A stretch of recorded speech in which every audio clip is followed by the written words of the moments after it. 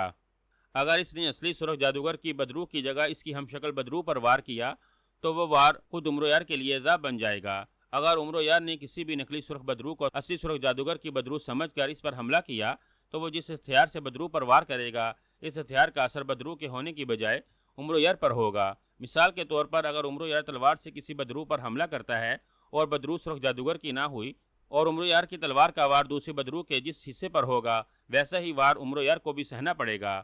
اگر عمرو یار تلوار کے وار سے کسی بدروح کا ایک بازو کاٹے گا تو اس بدروح کے ساتھ عمرو یار کا بھی ایک بازو کٹ جائے گا۔ اگر عمرو یار تلوار کے وار سے سرخ جادوگر کی بدروح کی بجائے کسی دوسری بدروح کی ٹانگ کاٹے گا تو اس کے ساتھ ہی عمرو یار کی بھی ٹانگ کٹ جائے گی۔ اسی طرح عمرو یار اگر کسی بدروح کو تیر سے نشانہ بنائے گا تو ویسا ہی ایک تیر عمرو یار کو بھی لگ جائے گا جیسے اس نے کسی دوسری بدروح کو مارا ہوگا۔ اس لیے عمرو یار کے لیے بہت ضروری ہے کہ وہ صرف اور صرف سرخ جادوگر کی بدروح پر ہی وار کرے، ورنہ اس تلسم میں عمرو یار کی موت یقینی ہے۔ اشمالہ نے کہا، بڑا سخت تلسم ہے، عمرو یار کو بھلا کیسے پتا چلے گا ان میں سے کون سی بدروح سرخ جادوگر کی ہے؟ یہ سب دیکھنے میں ایک جیسی ہی بدروہیں دکھائی دے رہی ہیں۔ زرغاز جادوگر نے کہا، یہی تو اس تلسم کی خاصیت ہے آقا۔ سرخ جادوگر نے شروع سے ہی ایسا تلسم بنایا ہے۔ پہلے ان بدروحوں کی ایک سردار بدروح ہوتی تھی۔ تلسم میں داخل ہونے والے سردار بدروح کو تلاش کر کے اسے فنا کرنا ضروری تھا، لیکن اب چونکہ خود سرخ جادوگر اس تلسم میں ہلاک ہوا ہے اس لیے سردار بدروح کی جگہ اس تلسم میں وہ خود آ گیا ہے۔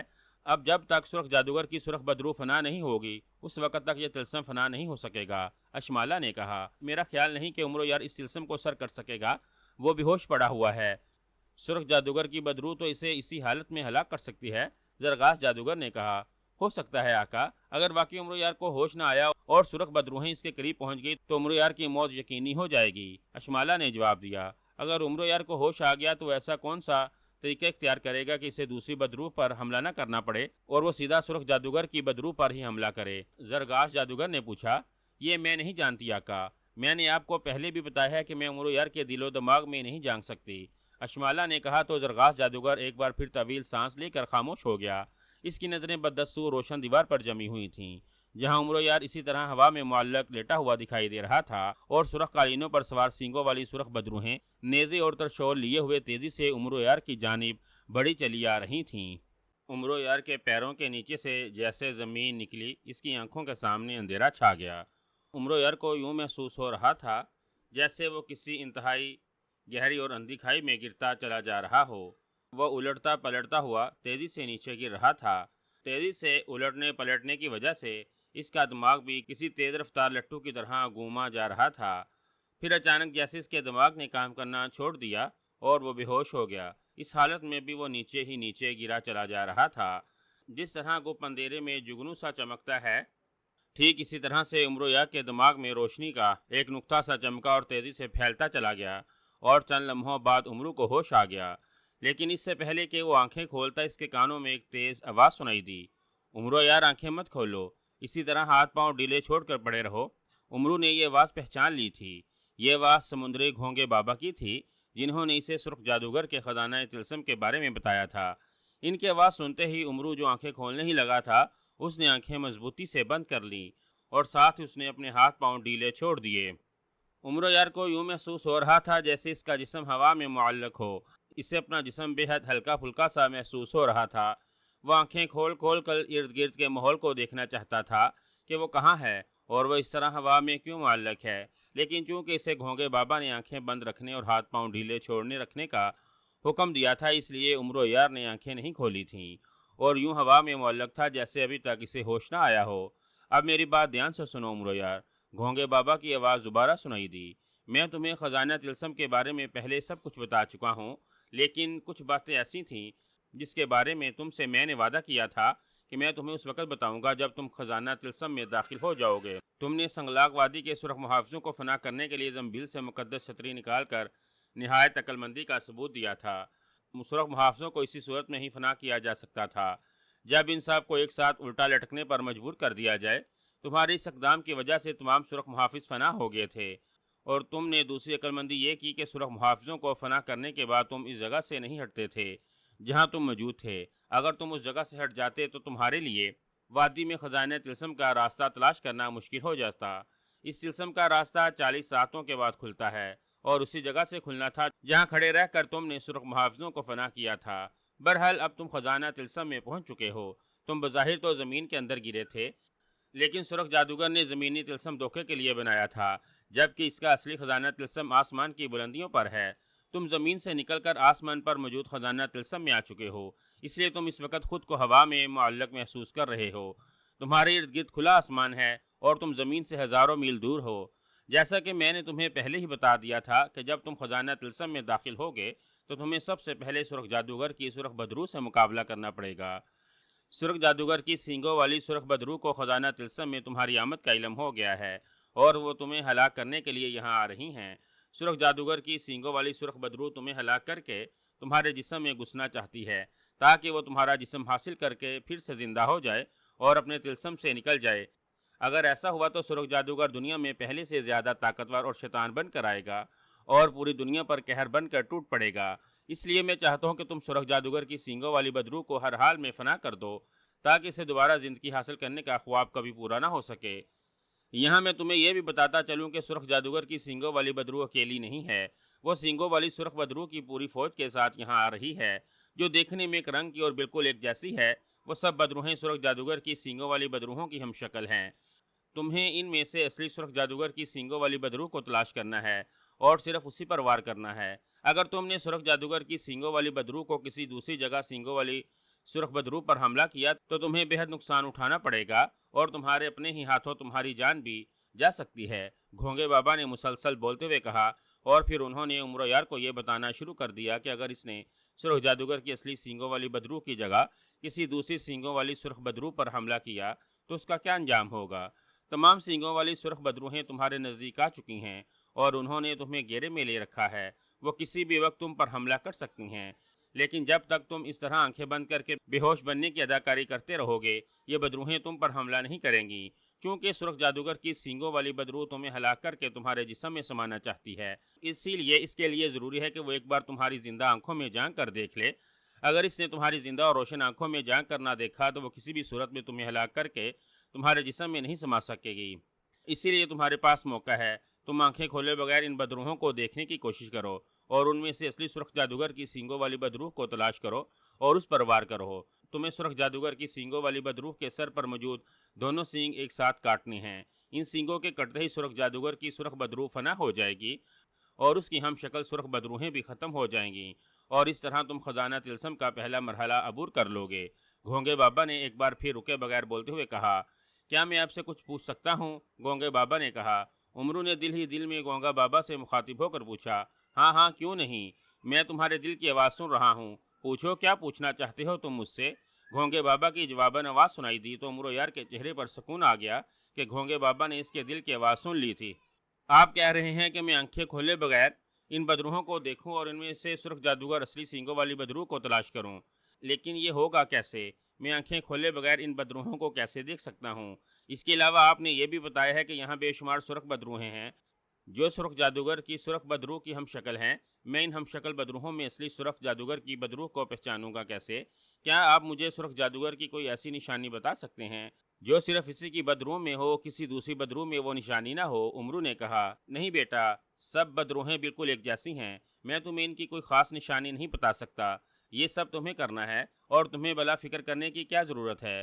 تمہاری زنبیل میں کراماتی چیزوں کا خزانہ بھرا ہوا ہے جن کی مدد سے تم کچھ بھی کر سکتے ہو، انہیں آنکھیں کھولے بغیر دیکھ بھی سکتے ہو اور ان میں سے سرخ جادوگر کی اصلی سینگوں والی سرخ بدروح کو بھی تلاش کر سکتے ہو۔ گھونگے بابا نے جواب دیا، اس کے لیے مجھے کافی سوچنا پڑے گا، زنبیل سے کچھ نکالنے کے لیے مجھے ہاتھ پاؤں ہلانے پڑیں گے، اور اگر میں نے ہاتھ ہلائے اور ان بدروہوں نے مجھے دیکھ لیا جو میرے آس پاس کھڑی ہیں تو ایسا نہ ہو کہ وہ سمجھ جائیں کہ میں بے ہوش ہونے کا بہانہ کر رہا ہوں۔ ایسی صورت میں انہوں نے مجھ پر حملہ کر دیا تو عمرو نے تشویش بھرے لہجے میں کہا، تم جتنے مرضی ہاتھ پیر چلاؤ، لیکن یہ بدروہیں اس وقت تک تم پر حملہ نہیں کریں گی جب تک کہ تم آنکھیں نہیں کھولو گے۔ میں نے تمہیں بتایا تو ہے کہ یہ تم پر وار کرنے سے پہلے سرخ جادوگر کی سینگوں والی سرخ بدرو کا تمہاری زندہ آنکھوں میں جھانکنا بےحد ضروری ہے۔ تم آنکھیں بند کر کے ان کے نزدیک بھی چلے جاؤ گے تو یہ تمہیں کوئی نقصان نہیں پہنچائیں گی۔ گھونگے بابا نے کہا، میں سمجھ گیا، اب میں وہی کروں گا جو آپ نے کہا ہے۔ عمرو نے خوش ہوتے ہوئے کہا، ایک بات اور کا دھیان رکھنا، تم سرخ جادوگر کی سینگوں والی بدرو کو فنا کرنے کے بعد بھی اس تلسم میں اس وقت تک آنکھیں نہیں کھولو گے جب تک تم اگلے تلسم میں نہ پہنچ جاؤ۔ یہ سمجھ لو کہ اس سلسلے میں تمہاری کامیابی تب ہی ممکن ہے جب تک کہ تم اپنی آنکھیں بند رکھو گے۔ گھونگے بابا نے کہا، ٹھیک ہے گھونگے بابا، میں ایک بار بھی آنکھیں نہیں کھولوں گا۔ میں اس تلسم میں اندھا بن جاؤں گا اور اندھا بن کر ہی اس تلسم کو فنا کرنے کی کوشش کروں گا۔ عمرو نے جواب دیا، ٹھیک ہے بیٹا، اللہ تمہارا حامی و ناصر ہو۔ گھونگے بابا نے جواب دیا اور پھر ان کی آواز آنی بند ہو گئی۔ گھونگے بابا کیا آپ چلے گئے ہیں؟ گھونگے بابا کی آواز بند ہونے کے بعد عمرو نے انہیں آواز دیتے ہوئے پوچھا، لیکن جواب میں اسے گھونگے بابا کی کوئی آواز سنائی نہ دی۔ گھونگے بابا نے عمرو کو بتایا کہ اس کے ارد گرد سینکڑوں سینگوں والی بدروہیں موجود ہیں جنہوں نے اسے چاروں طرف سے گھیر رکھا ہے اور وہ اس کی آنکھیں کھلنے کا انتظار کر رہی ہیں۔ جیسے ہی عمرو یار آنکھیں کھولتا، سینگوں والی سرخ بدروہیں اس پر ٹوٹ پڑتی اور اسے ہلاک کر دیتی۔ عمرو یار کی مجبوری تھی کہ وہ اب ان بدروہوں کو نہیں دیکھ سکتا تھا۔ وہ سوچ رہا تھا کہ ایسا کون سا طریقہ ہو سکتا ہے کہ وہ آنکھیں کھولے بغیر ان بدروہوں کو نہ صرف دیکھ سکے بلکہ ان میں موجود سرخ جادوگر کی اصلی سینگوں والی سرخ بدرو کو بھی ڈھونڈ سکے۔ وہ کافی دیر تک سوچتا رہا لیکن اسے کوئی ترکیب سجائی نہ دی۔ ابھی تھوڑی ہی دیر گزری ہوگی کہ عمرو کو اپنے ارد گرد انتہائی خوفناک اور تیز گراہٹوں کی آواز سنائی دینے لگی۔ آوازیں اس قدر بھیانک اور ڈراؤنی تھی کہ عمرو یار دل ہی دل میں کانپ کر رہ گیا۔ شاید بدروہیں اسے بے ہوش دیکھ کر گھبرا رہی تھیں۔ اب میں کیا کروں؟ میں ان بدروہوں کو کیسے دیکھوں؟ انہیں دیکھے بغیر تو میں ان میں موجود سرخ جادوگر کی بدرو کو پہچان نہیں سکوں گا۔ عمرو نے دل ہی دل میں پریشانی کے عالم میں سوچا۔ عمرو کچھ دیر سوچتا رہا لیکن اسے بدروہوں کو آنکھیں بند کر کے دیکھنے کا کوئی طریقہ کار سمجھ میں نہیں آ رہا تھا۔ اس کے ارد گرد سرخ قالینوں پر سرخ بدروہوں نے اب اور زیادہ چیخنا چلانا شروع کر دیا تھا۔ یوں لگ رہا تھا جیسے بدروہیں چیخ چیخ کر عمرو یار کو ہوش میں لانے کی کوشش کر رہی ہوں۔ میری کچھ مدد کریں گھونگے بابا، میں سوچ سوچ کر تھک گیا ہوں اور اب تو ان بدروہوں کے چیخنے چلانے سے میرے کانوں کے پردے بھی پھٹنا شروع ہو گئے ہیں۔ مجھے بتائیں میں ان بدروہوں کو کیسے دیکھوں اور ان میں سے اصلی سرخ جادوگر کی سرخ بدرو کو کیسے پہچانوں؟ عمرو نے دل ہی دل میں گھونگے بابا کو یاد کرتے ہوئے کہا، لیکن جواب میں گھونگے بابا کی کوئی آواز سنائی نہ دی۔ اچانک عمرو یار کے دماغ میں خیال آیا تو وہ بے اختیار چونک پڑا۔ اوہ اوہ، گھونگے بابا نے ٹھیک ہی کہا تھا، واقعی میں اپنی کراماتی چیزوں سے مدد لے سکتا ہوں اور میں کراماتی چیزوں کی مدد سے بغیر آنکھیں کھولے بدروہوں کو بھی دیکھ سکتا ہوں۔ عمرو نے انتہائی مسرت بھرے لہجے میں کہا۔ اس نے فوراً اپنی زنبیل میں ہاتھ ڈالا اور پھر جیسے اس کہا زنبیل سے باہر آیا، دوسرے لمحے ایک دھماکہ سا اور عمرو یار کے سامنے سیاہ دھواں سا پھیلتا چلا گیا۔ عمرو یار مکمل طور پر اس دھوئیں میں چھپ گیا تھا۔ اسے دھوئیں میں چھپتا دیکھ کر سرخ قالینوں پر موجود سرخ جادوگر کی سینگوں والی بدروہیں اور اس کی ہم شکل بدروہیں بری طرح سے چونک پڑی تھیں۔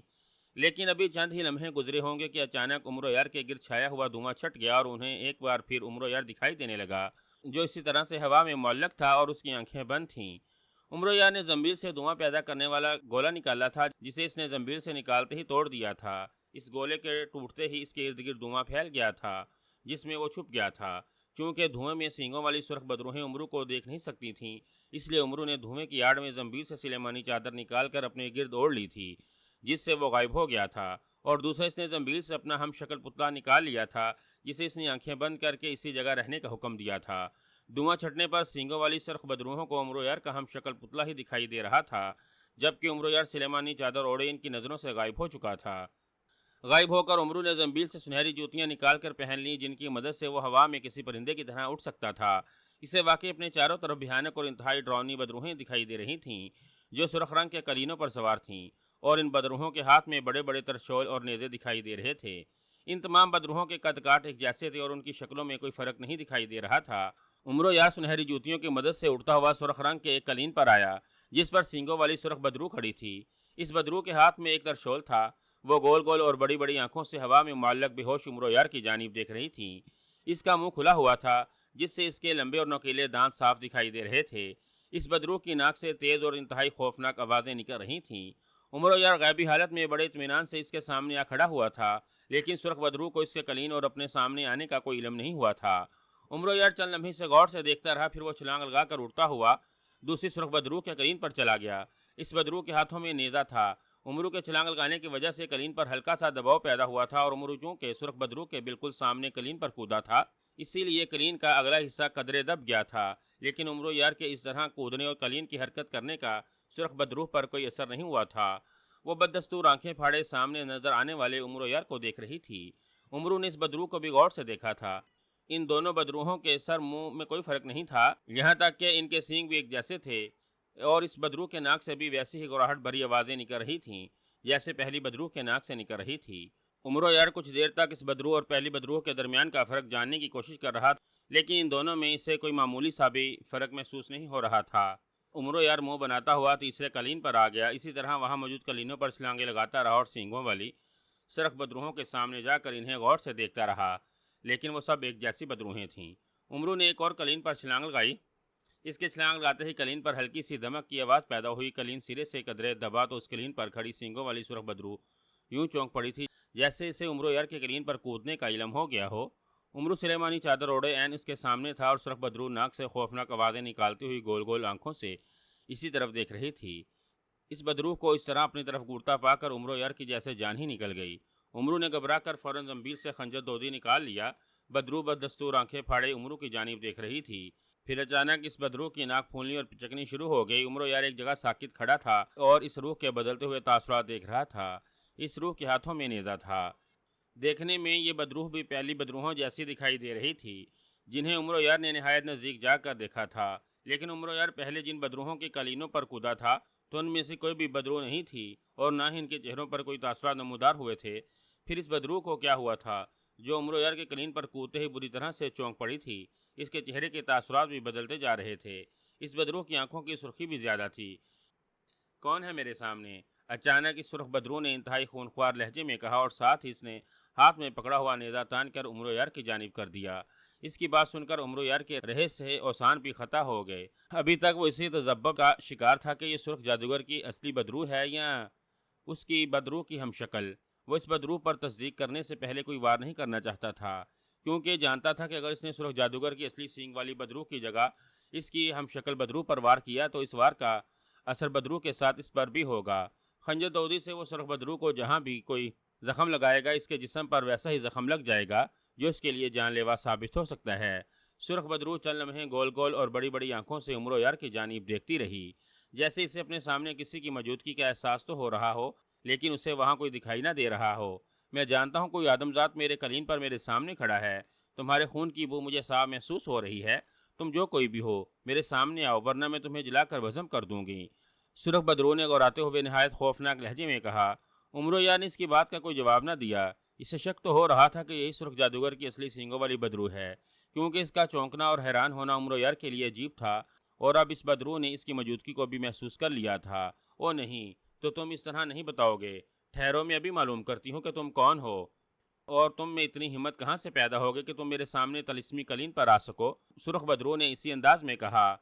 اسی لمحے اس کی آنکھیں تیزی سے سکڑتی چلی گئیں۔ ایک لمحے کے لیے اس کی آنکھوں کا رنگ سیاہ ہوا اور پھر سرخ ہوتا چلا گیا۔ یہ کیسے ہو سکتا ہے؟ ایک عمرو یار ہمارے سامنے بے ہوش پڑا ہوا ہے اور دوسرا عمرو یار میرے قلین پر میرے سامنے کھڑا ہے۔ دو عمرو یار کہاں سے آگے ہیں یہاں؟ سرخ بدروح نے بری طرح سے چونکتے ہوئے کہا اور اس کی بات سن کر عمرو یار بری طرح سے اچھل پڑا۔ سرخ بدروح نے نہ صرف اسے دیکھ لیا تھا بلکہ وہ اسے پہچان بھی گئی تھی، اور اس کے بولنے کے انداز سے عمرو یار کے لیے اندازہ لگانا مشکل نہیں ہو رہا تھا کہ یہی سرخ جادوگر کی اصل سینگوں والی سرخ بدروح ہے۔ سرخ بدروح نے تیزی سے نیزے والا ہاتھ گھمایا تو عمرو یار بکھلا کر فوراً پیچھے کی طرف کمان کی طرح جھک گیا۔ بدروح کا گھمایا ہوا نیزہ عمرو یار کے عین سینے کے اوپر سے گھومتا ہوا گزر گیا۔ جیسے ہی نیزہ عمرو یار کے پاس سے گزرا عمرو فوراً سیدھا ہو گیا اور اس نے ہاتھ میں پکڑا ہوا خنجر دودی پورے قوت سے اس بدروح پر کھینچ مارا، لیکن بدروح نے جیسے اسے اپنی طرف خنجر مارتے دیکھ لیا تھا، عمرو نے جیسے ہی اس کی طرف خنجر پھینکا بدروح فوراً اچھل کر دائیں طرف ہو گئی۔ عمرو یار کا پھینکا ہوا خنجر اس بدروح کے پہلو کے پاس سے گزرتا ہوا قلین کے دوسرے کنارے پر جا گھسا۔ اپنا وار خالی جاتا دیکھ کر عمرو یار بکھلا گیا۔ اس نے زنبیل سے تلوار حیدری نکالنی چاہی، لیکن اسی لمحے سرخ بدروح اچھل کر اس کے قریب آ گئی اور اس نے نیزہ پوری قوت سے عمرو یار کے سینے پر مار دیا، لیکن عمرو یار ہوشیار تھا، وہ فوراً اچھلا اور سرخ بدروح کے قلین پر الٹی چھلانگ لگا کر اس کے ساتھ والی دوسری بدروح کے قلین پر آ گیا۔ لیکن جیسے سرخ بدروح نے اسے قالین سے چھلانگ لگاتے دیکھ لیا تھا، اس نے ہاتھ میں پکڑا ہوا نیزہ پوری قوت سے عمرو یار کی جانب پھینک دیا۔ عمرو یار نے ارے باپ رے کا نعرہ لگایا اور اس قلین سے نیچے کود گیا۔ سرخ بدرو کا پھینکا ہوا نیزہ اس کے اوپر سے ہوتا ہوا دوسرے قلین پر موجود سرخ دوسری بدرو کے سینے میں جا لگا، لیکن اس نیزے کا بدرو پر کوئی اثر نہیں ہوا تھا اور نیزہ اس کے جسم سے یوں گزرتا چلا گیا جیسے سرخ بدرو ہوا کی بنی ہوئی ہو۔ عمرو یار نے قلین سے چھلانگ لگاتے ہی تیزی سے نیچے جانا شروع کر دیا تھا۔ جس سینگوں والی سرخ بدرو کے قلین سے وہ کودا تھا وہ شاید عمرو یار کو اب دیکھ سکتی تھی۔ اس نے جیسے عمرو کو نیچے جاتا دیکھا وہ قلین لے کر تیزی سے عمرو کی جانب لپکی۔ وہ دیکھو وہ جا رہا ہے آدمزاد، پکڑو اسے جانے نہ پائے، اس بدروح نے بری طرح سے چیختے ہوئے کہا، اور دوسرے لمحے جیسے ساری بدروحوں کے قلین حرکت میں آ گئے اور وہ سب اس بدروح کے پیچھے لپکے جو عمرو یار کو دیکھ سکتا تھا۔ سینگوں والی سرخ بدروح کو اپنے پیچھے آتا دیکھ کر عمرو یار بکھلا گیا تھا۔ وہ سنہری جوتیوں کی مدد سے تیزی سے دائیں بائیں ہاتھ لہراتا ہوا جا رہا تھا، لیکن سرخ قالینوں کی رفتار بھی بہت تیز تھی۔ وہ آن کی آن میں عمرو یار کے نزدیک پہنچ گئے اور پھر اچانک جیسے عمرو یار پر نیزوں اور ترشولوں کی بارش ہونا شروع ہو گئی۔ سینگوں والی سرخ بدروح کے چیخنے پر دوسری بدروحوں نے عین اس طرف نیزے اور ترشول پھینکنے شروع کر دیے تھے جہاں عمرو اڑا جا رہا تھا۔ نیزوں اور ترشولوں سے بچنے کے لیے عمرو یار بار بار ہوا میں گوتے لگا رہا تھا۔ وہ جسم موڑتا ہوا کبھی دائیں طرف نکل جاتا اور کبھی بائیں جانب۔ نیزے اور ترشول زائیں زائیں کی آواز پیدا کرتے ہوئے اس کے ارد گرد سے نکلے جا رہے تھے۔ عمرو یار کو یقین ہو چکا تھا کہ جس بدروح پر اس نے خنجر مارا تھا وہی اصلی سرخ جادوگر تھا۔ اس نے سرخ جادوگر کی سینگوں والی سرخ بدروح پر حملہ بھی کیا تھا، لیکن وہ اس کے حملے سے بچ گیا تھا اور اب وہ عمرو یار کو غائب ہونے کے باوجود دیکھ سکتا تھا۔ اسی لیے وہ مسلسل عمرو یار کے پیچھے آ رہا تھا اور اپنے ساتھی بدروح کو بھی ساتھ لا رہا تھا جو عمرو یار پر نیزے اور ترشول پھینک رہے تھے۔ عمرو یار ان سے بچنے کے لیے تیزی سے اڑا چلا جا رہا تھا۔ اس سے اب اس بات کی فکر نہیں تھی کہ وہ سرخ جادوگر کی سینگوں والی سرخ بدروح کو پہچان نہیں سکے گا۔ اس نے بدروحوں کو جو خنجر دودی مارا تھا وہ ابھی تک اس بدروح کے سرخ قالین پر پڑا ہوا تھا، جس کی وجہ سے عمرو یار کو پتہ چل سکتا تھا کہ ان میں سے کون سی سرخ بدروح اصلی سرخ جادوگر کی ہے۔ سینگوں والی سرخ بدروح نے اب بری طرح سے چیختے ہوئے عمرو یار پر مسلسل حملے کرنے شروع کر دیے تھے، لیکن وہ عمرو یار ہی کیا جو آسانی سے ان کے حملوں کی زد میں آ جائے۔ عمرو یار پہلے تو سینگوں والی سرخ بدروحوں سے بچنے کے لیے ادھر ادھر اڑتا ہوا ان سے اپنی جان بچانے کے لیے بھاگتا رہا، پھر اس نے اڑتے اڑتے اپنا رخ بدلا اور بجائے ادھر ادھر بھاگنے کے اس نے سینگوں والی سرخ بدروح کی جانب اڑنا شروع کر دیا۔ وہ تیزی سے اڑتا ہوا سینگوں والی بدروح کی جانب جا رہا تھا۔ اس سے اپنی طرف آتا دیکھ کر سرخ جادوگر کی سینگوں والی بدروح نے اپنا قلین روک لیا تھا اور ہاتھ اٹھا کر اپنے ساتھی بدروحوں کو بھی وہیں روک لیا تھا۔ سرخ جادوگر کی سینگوں والی سرخ بدروح بڑی بڑی اور خوفناک آنکھوں سے مسلسل عمرو یار کی جانب دیکھ رہی تھی۔ اس نے ہوا میں ہاتھ مار کر جادو سے ایک اور نیزہ حاصل کر لیا تھا۔ آؤ آؤ آدمزاد، اچھا ہوا جو تم خود ہی ہماری طرف آ رہے ہو۔ آؤ آج میں تمہیں ہلاک کر کے تمہارے جسم میں سما جاؤں گی اور نئی زندگی حاصل کر لوں گا۔ مجھے تو برسوں سے انتظار تھا کہ کوئی آدمزاد خزانہ طلسم میں آئے اور میں اسے ہلاک کر کے اس کے جسم میں سما جاؤں اور نئی زندگی حاصل کر سکوں۔ آج میری یہ خواہش پوری ہو گئی ہے اور تم خود ہی یہاں چلے آئے ہو۔ اب میں تمہیں ہلاک کر کے تمہارے جسم میں سما جاؤں گا۔ تمہارے جسم میں سماتے ہی مجھے نئی زندگی مل جائے گی اور پھر میں پھر سے طاقتور اور خوفناک جادوگر کا روپ دھار لوں گا اور اپنے ہی طلسم کی قید سے آزاد ہو جاؤں گا اور پھر پہر کی دنیا میں جا کر وہ سب حاصل کر لوں گا جو میں اپنی زندگی میں حاصل کرنا چاہتا تھا۔ سرخ جادوگر کی بدروح نے عمرو یار کو اپنی جانب آتا دیکھ کر گراہٹ بھرے انداز میں خود کلامی کرتے ہوئے کہا۔ عمرو یار دونوں ہاتھ پھیلائے کسی پرندے کی طرح اڑتا ہوا اسی بدروح کی جانب آ رہا تھا۔ اس کی نظریں سرخ بدروح کے قلین پر جمی ہوئی تھیں جس کے دوسرے سرے پر اسے اپنا خنجر دودی گڑا ہوا دکھائی دے رہا تھا۔ تیزی سے اس بدروح کی جانب بڑھتے ہوئے عمرو نے اپنی زنبیل میں ہاتھ ڈال کر ایک سرخ رنگ کا گولا نکالا اور پھر وہ جیسے ہی سرخ بدروح کے قلین کے قریب پہنچے اس نے ہاتھ میں پکڑا ہوا سرخ گولا پوری قوت سے سرخ بدروح پر کھینچ مارا۔ سرخ جادوگر کی سینگوں والی بدروح جو اطمینان سے عمرو یار کو اپنی جانب بڑھتا دیکھ رہی تھی، اس نے جب عمرو کو اپنی طرف سرخ گولا پھینکتے دیکھا تو وہ فوراً جھک گیا، لیکن اس بار عمرو نے نہایت چلاکی کا مظاہرہ کیا تھا۔ اس نے گولا اس انداز میں پھینکا تھا کہ اگر سرخ بدروح جھکے یا دائیں بائیں ہونے کی کوشش کرے تب بھی گولا اس کے جسم سے ٹکرا جائے، اور یہی ہوا۔ سرخ بدروح نے جھک کر خود کو سرخ گولے سے بچانے کی کوشش کی تھی، لیکن جیسے ہی وہ نیچے کی طرف جھکی عمرو یار کا پھینکا ہوا سرخ گولا ٹھیک اس کے گنجے سر سے ٹکرا گیا۔ اسی لمحے ایک زوردار دھماکہ ہوا، سرخ جادوگر کی سینگوں والی بدروح بری طرح سے چیخ اٹھی۔ سرخ گولا پھٹتے ہی اس میں سے جیسے آگ کا طوفان سا نکلا تھا اور سینگوں والی سرخ بدروح کا سارا جسم آگ میں گر گیا اور وہ آگ کا شعلہ بنا قلین پر بری طرح سے چیختے ہوئے ناچنا شروع ہو گئی۔ قلین پر بھی تیز آگ بھڑک اٹھی تھی۔ سرخ جادوگر کی سینگوں والی بدروح اس کے قلین کو آگ لگتا دیکھ کر باقی بدروہیں حیران رہ گئی تھیں۔ انہیں اب تک عمرو یار دکھائی نہیں دے رہا تھا۔ وہ آنکھیں پھاڑے سرخ جادوگر کی سینگوں والی سرخ بدروح کو آگ میں جلتا دیکھ رہی تھی۔ عمرو یار نے اس موقع کا فائدہ اٹھایا اور تیزی سے سرخ جادوگر کی بدروح کے جلتے ہوئے قلین کے نیچے سے گزرتا ہوا